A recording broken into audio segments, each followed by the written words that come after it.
who knows who we're going to see a quarterback at that point, because when Mackenzie Milton decided to transfer, of course, Seminole fans were happy, overjoyed, excited. All those things make total sense. The guy was lights out for 2 years at UCF, but he's obviously coming off a major injury. You got Jordan Travis with a bit of a different skill set. Line us up for what could be, when you talk about August camp, the quarterback battle could be very exciting.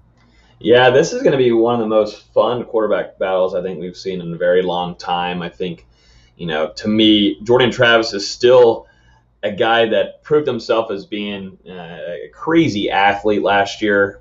Some of the things that maybe put him down was, some of his throws and, not being able to hit some deep throws and maybe some reads here and there. But the thing is that you can't keep him off the field. He was able to make plays and work with that offensive line. The offensive line didn't make some steps forward, but there were some times where the quarterbacks in play were making it. He had a lot of quarterbacks had enough time to throw, but it caused that whole side to fall down and crumble down. You've got offensive tackles getting beat down, and so Jordan Travis is having to run and make plays. This is a guy that's got a bright future. I think with Mackenzie Milton coming into the locker room, being able to watch film with him, he as a leader, I think will be huge. A leader overall for this whole team. With Milton arriving to come from UCF, a well-respected player there in Orlando, along with across the whole entire country, coming back from an injury like this and wanting to suit up and play again is something impressive. Now, Mackenzie Milton showed some rust during spring practice. Took him a while to get going, but once the lights were on for the spring game, he showed what he can do, and one of the reasons why he was brought on campus. The boy can thread the needle when he needs to. Yeah, no, we saw it in the spring game. I was a little shocked because Dustin and I, our lead writer and editor at NG, we were there for every open spring scrimmage, and he looked terrible. He just didn't look good. I won't be nice about it. He didn't look good at all. Everybody there that was watching or covering it would agree. He just didn't look good at all. He wasn't finding connections with his wide receivers, tight ends, running backs, short throws, kind of antsy in the pocket a little bit, but a whole 180. You go to the spring game, and we talked about it too, Mark, on here. I was predicting, this is a kind of guy like a Jameis who, when under the lights, performs the best. He performs very well. He had people in the stands watching him, had TV on him, had television, like cameras on him, and he performs well. And so I'm interested to see if that is a thing, like if that was just not a one and done kind of deal, or if that's going to continue going into fall camp. He's been in town for majority of this off season, and he's been building chemistry with his wide receivers. He did this since immediately arriving at FSU.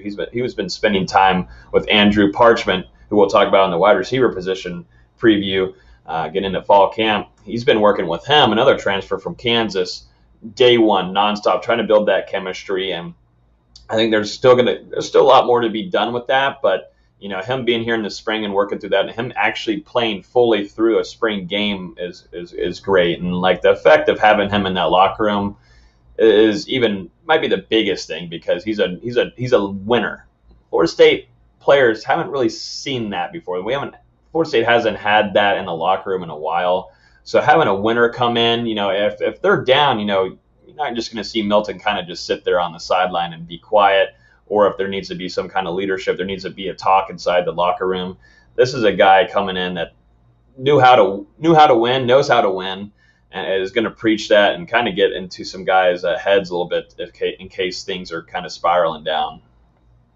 Logan, when you were going through the skill set for Jordan Travis, the obvious one is dynamic runner, playmaker with his feet. The throwing, you kind of analyzed that to a certain extent.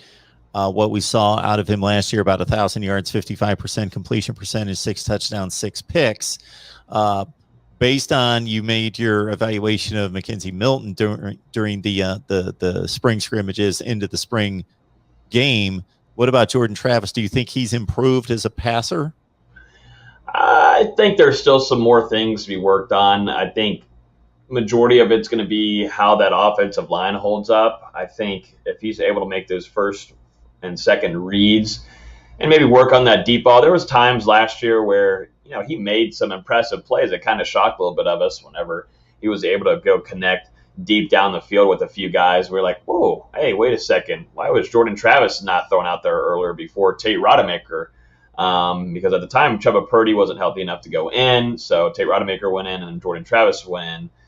And, he kind of shocked us a little bit by throwing, but the inconsistency is there. There's got to be the fall camp, I hope, is going to help a lot. He's going to have competition. This is what the best thing is about, definitely fall camp for college quarterbacks. Definitely when there's someone on your tail or you're 1-2 with somebody, you're chasing, you're training harder. You're trying to connect better with your wide receivers. You're trying to watch film more. You're trying to understand your reads a little bit faster because, that's going to be perfect for Jordan Travis. He needs that. And like I said earlier, you're just not going to be able to keep him off the field this upcoming season. You're going to have to see, we're going to see him a lot on the field. I still, we'll probably talk about when we get closer to the season or now, but it'll be interesting to see who, Norvell actually picks to be the starter. I think it's going to be a lot of Jordan Travis, maybe a good amount of Mackenzie Milton. I still think right now Jordan Travis has the best chemistry overall on this team in the quarterback room, but Mackenzie Milton is going to be right behind him fighting for it. Yeah, it just seems like their skill sets are so different to a certain extent. Although Milton, when he was healthy, he was mobile, maybe not to the level of a Jordan Travis, but he was definitely a mobile quarterback. But the passing, the experience, the leadership goes Milton's way. The playmaking ability with his feet obviously go Jordan Travis's way, just to see maybe who's making the better decisions and putting the ball where it needs to be placed in August camp is what's going to decide this thing.